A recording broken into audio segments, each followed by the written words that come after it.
Dirty jobs just got dirtier.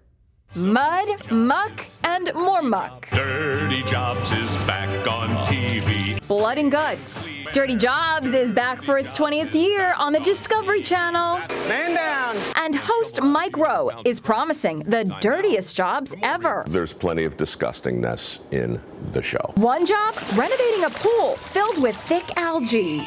That's awful. Awful.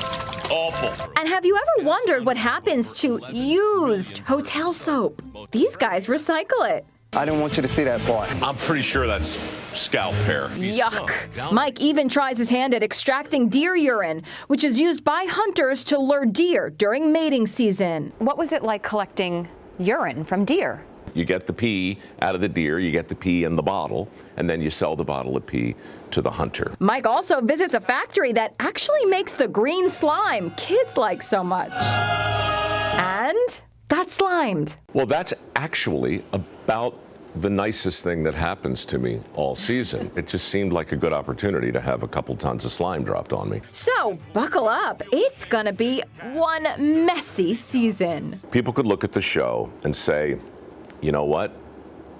I never knew that happened. Dirty Jobs premieres Sunday on Discovery.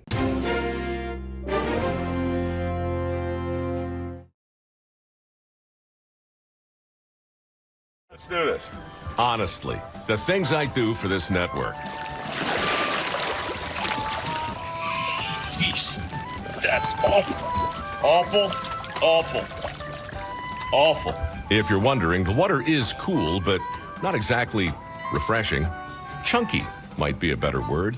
Chunky and viscous. It's enough to make a fella thirsty. People say to me, Mike Rowe, when you're out there in the world filming dirty jobs, do you ever have any time just to kick back and relax? And I tell them, yeah. I don't know if I'm going to be able to make it through this interview. You'll make it. That was a clip from the upcoming season of the hit Discovery show Dirty Jobs, hosted by the ever-curious Mike Rowe. He is right here in studio. Each episode of the series highlights an essential, often messy, always unique profession that makes life possible for the rest of us. And here today to tell us all about it, please welcome the man, the host of Dirty Jobs, Mike Rowe. Good to see you clean. Take your seats, everyone. Thank you. Very different to see you in a like clean, manner right here. So first, congratulations on 20 seasons. What can the fans expect? I think the word you're looking for, DeMarco, is congratulances, right? We need a word in the language that combines, hey, good for you, with, ooh, gosh, that looked brutal. Dirty. That looks bad. Thank you. It's been an honor. It's been 20 years, basically, the show's been out there. That was the filthiest pool we could find in America, suggested by viewers, as all of our content is. They said, come clean it with a father-son cleaning team, and I said, sure, and the next thing you know, I'm floating around in algae in my boat shorts with a daiquiri, I guess that was. Yeah, I mean, you had your little sexy look going on. I mean, it was pretty cool. I'm just as God made me. What can I- There's so many episodes where you're watching and it just kind of makes you cringe, like, oh, he's so close to that, but you can't stop watching.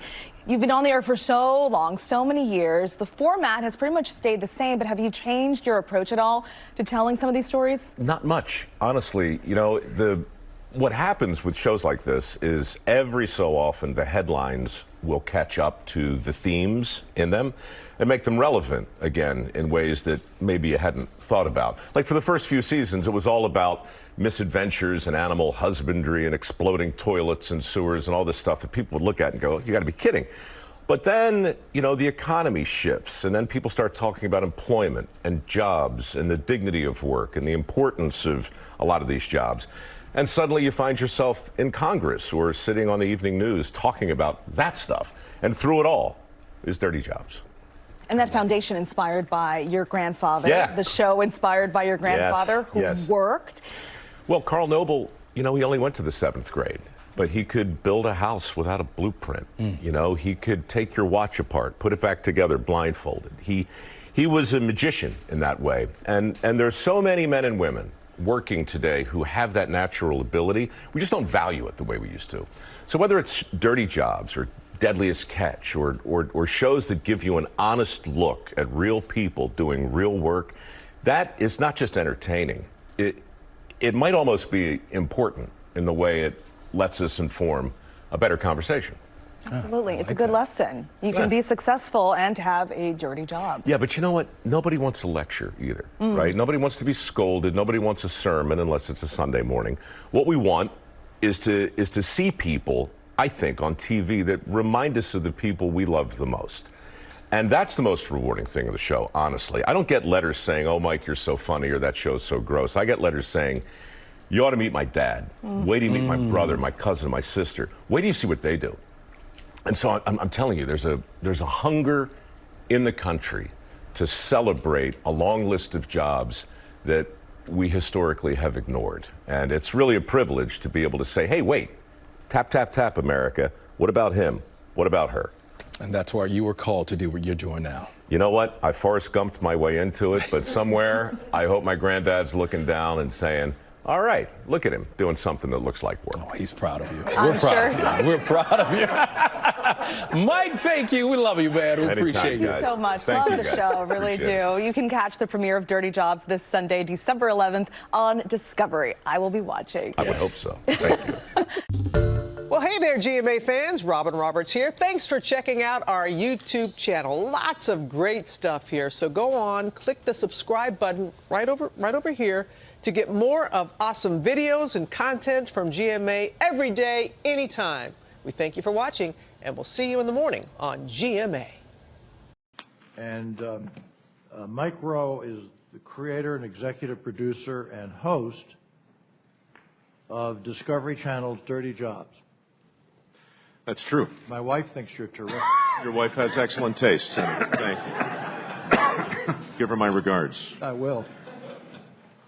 And thank you officially for having me here today. It really is a thrill and an honor. One small thing, the credits for the show are very kind. In truth, I'm more of a guest. I assume the role of an apprentice on Dirty Jobs, and for the last 7 years or so, I've traveled to every state and worked in just about every industry with people you would otherwise never get a chance to know.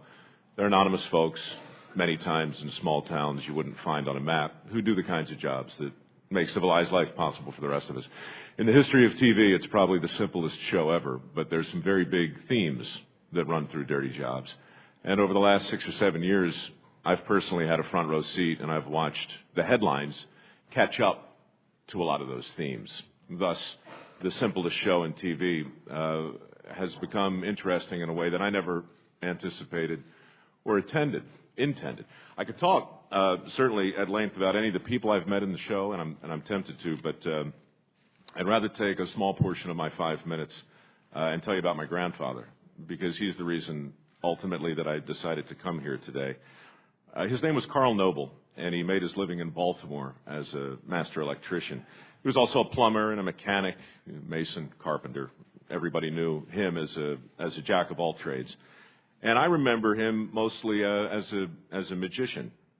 For most of his life, my granddad woke up clean, and he came home dirty. And in between, he accomplished some things that were nothing short of miraculous to me. Some days he might reshingle a roof or rebuild a motor, run electricity, out to the barn. He helped build the church that I went to as a kid and the farmhouse that I grew up in. Basically, he could fix or build anything, but to my knowledge, he never once read the directions to anything. He just knew how stuff worked. I remember one Saturday morning when I was 12, I flushed the toilet in the same way I had been flushing it for 12 years. The toilet, however, responded in a way that was completely out of character. There was a rumbling sound followed by a distant gurgle, and then everything that had gone down reappeared in a rather violent and spectacular fashion. Naturally, my granddad was called in to investigate, and within the hour, I was invited to join he and my father, who's right behind me there, out in the front yard for about 12 hours of forced labor. There was pipe welding, and there was picks, and there was shovels, and there were blisters and laughter and maybe some questionable language. But by sunset, we were completely filthy. The new pipe was installed. The dirt was back in the hole, and our toilet was back on its best behavior. And it was one of my favorite days ever. 30 years later in San Francisco, my toilet blew up again.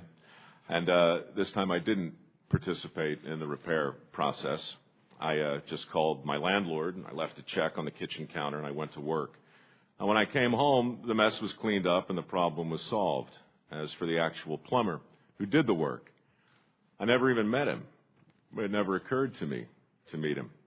What did occur to me that day was the fact that I had become disconnected from a lot of things that really used to fascinate me growing up. I no longer thought about where my food came from or how my electricity worked or who fixed my pipes or who made my clothes. I didn't think about who made anything.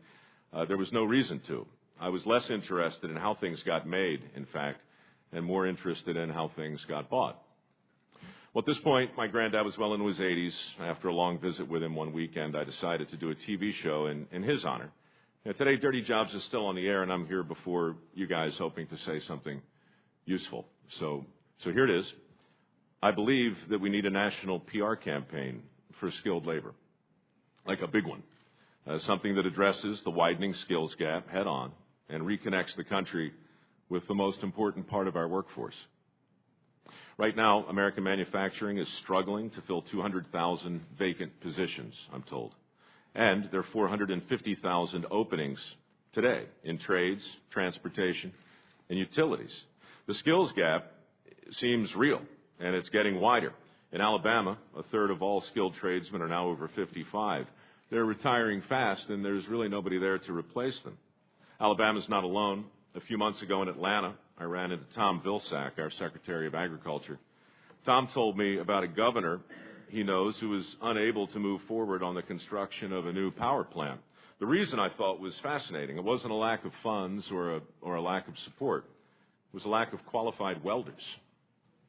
In general, people are surprised that high unemployment can exist at the same time as a skilled labor shortage, but they shouldn't be. We've pretty much guaranteed it. In high schools, the vocational arts have all but vanished, and we've elevated the importance of higher education to such a lofty perch that all other forms of knowledge are now labeled as alternative. Millions of parents and kids see apprenticeships and really valuable on-the-job training opportunities as vocational consolation prizes, best suited for those not cut out for a four-year degree. And still, we talk about creating millions of shovel-ready jobs for a society that doesn't really encourage people to pick up a shovel.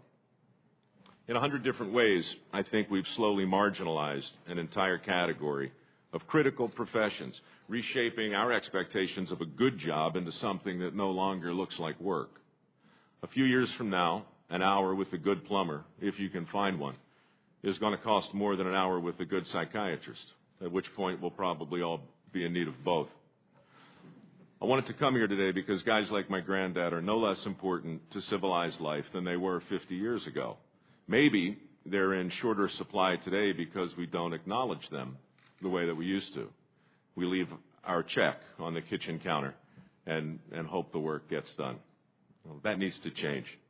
My written testimony includes the details of several initiatives designed to close the skills gap, all of which I've had the privilege to participate in.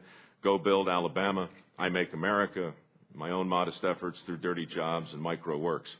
I'm especially proud, though, today to announce Discover Your Skills. It's a broad-based initiative from Discovery Communications that I think can change perceptions in a really meaningful way.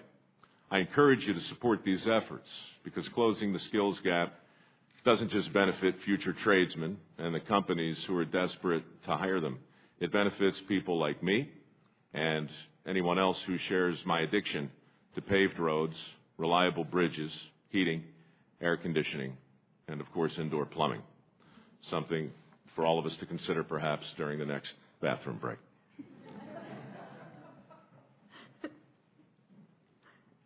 I have a smart wife. Thank you. I failed to announce that there is a vote at 3 o'clock, which was very unchairman-like of me, and I apologize. I'm going to miss it and stay here so that we can keep things going, and others probably should go vote. Yeah, and then come back if you can, okay? I'll vote. Can't? No. Can't. You can try, but you can't.